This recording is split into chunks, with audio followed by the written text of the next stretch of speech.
Hello, this is just my video on how speech is made. Um, the speech is basically created by your vocal cords moving when the air passes them. It's the movement of, like when you speak, is the movement of the sound waves through the air. It's air that passes from the lungs out the body. But this doesn't happen all the time. Like when you're just breathing, it's fine. But when you actually speak, the muscles around the larynx, they kind of they affect the vocal cords and make them vibrate, which basically creates a sound, depending on how you expel the air. In the mouth, there's a lot of different parts of the mouth that basically they have their own little part to play in making different sounds. So you've got the hard palate, which is up there, and then the soft palate, which is on the bottom. You can tell the two because the top one's hard and then the bottom one's, well, soft. And then you have your tongue, which you can move forward and back to create different sounds. You have your lips, which can to hum. The teeth, help a lot. I something like that, and it doesn't work. But with your teeth, you make your sounds with your teeth. Changing the position of your tongue in your mouth, changing the position of your lips, help make different sounds, and also different accents, singing, you know, that kind of thing. So basically, so let's say I'm trying to speak Scottish a little bit more. My lips are a bit stiffer, they let a little bit less air out. Whereas I don't know, if I start talking Scouse, I let a little bit less air out, and I control it a little bit more, and I drop the sound at the end of the sentence, and I don't force as much air out into it because it's more of a calm speak, like accent. And then you have different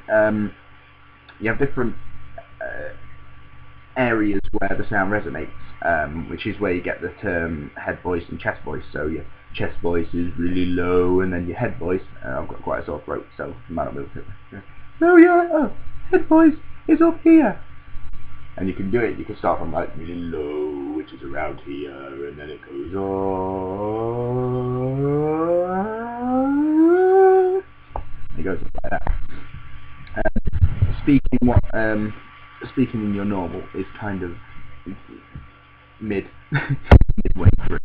Sorry, I've just got all this here. To fully effectively use your voice, you do have to keep it well trained, and also it's a bit like if you're a dancer, you have to warm up your muscles so you don't do any damage. It's exactly the same for a singer, or an actor. If you're speaking a lot, you have to warm up your vocals beforehand. Otherwise, you can put strain on them. You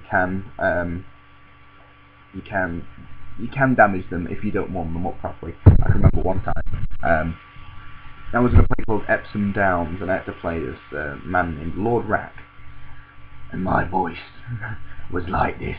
It was really gravelly all the time, and because I never warmed up properly, I actually got a sore throat like 3 or 4 times while I was doing that. Whereas if I had warmed up, then it would be probably a lot less strain on my voice, on my vocal cords, and I'd have had a lot of an easier time doing it. Posture is very important. I mean, I'm sat down now, which is a really bad example. For to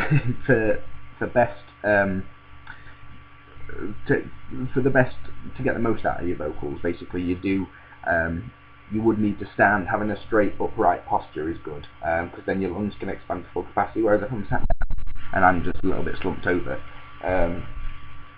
like this hat, for example, right? If I'm stood up, this is a lung. If I'm stood up, it's like that. It's lungy. It's, you know, it can go out into full capacity and back in. Whereas if I'm sat down and it's bent over a bit, it can only open so far and take in so much air. Just for this tutorial, I'm just explaining, not tutorial, sorry, I'm just explaining how the sound is formed and stuff.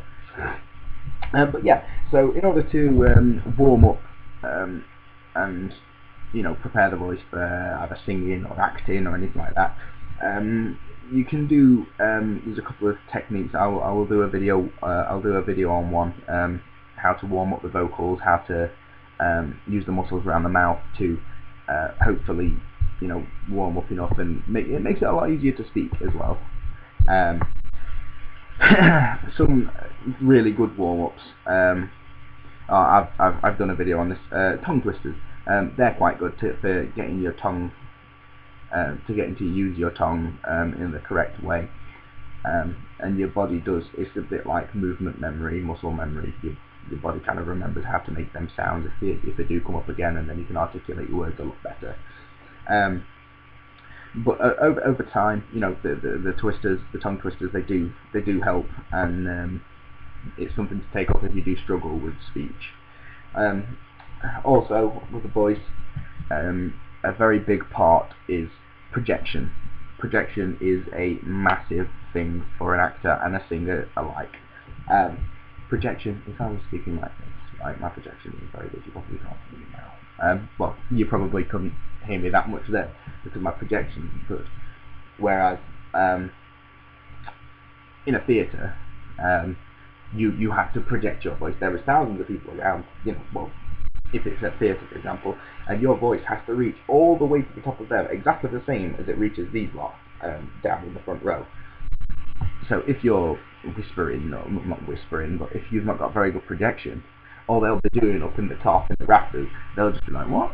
What's going on here? And they won't be able to understand anything. I think Sam was telling us about a time where a bunch of actors did a show, and everyone complained because they couldn't hear.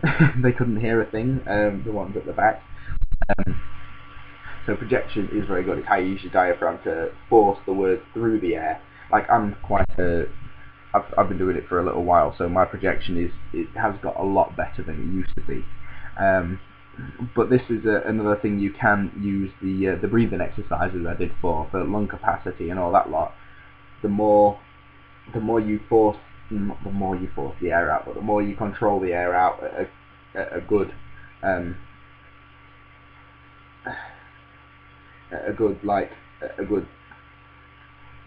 pace, let the air out at a good pace, you can throw your voice, so it reaches people, you know, it reaches people up in the rafters, and, you know, it's something that comes with practice, and it will come, it can come to you.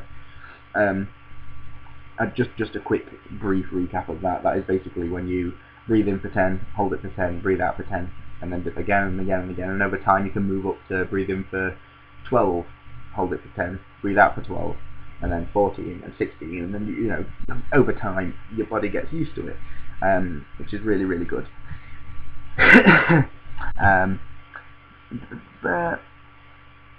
A good way to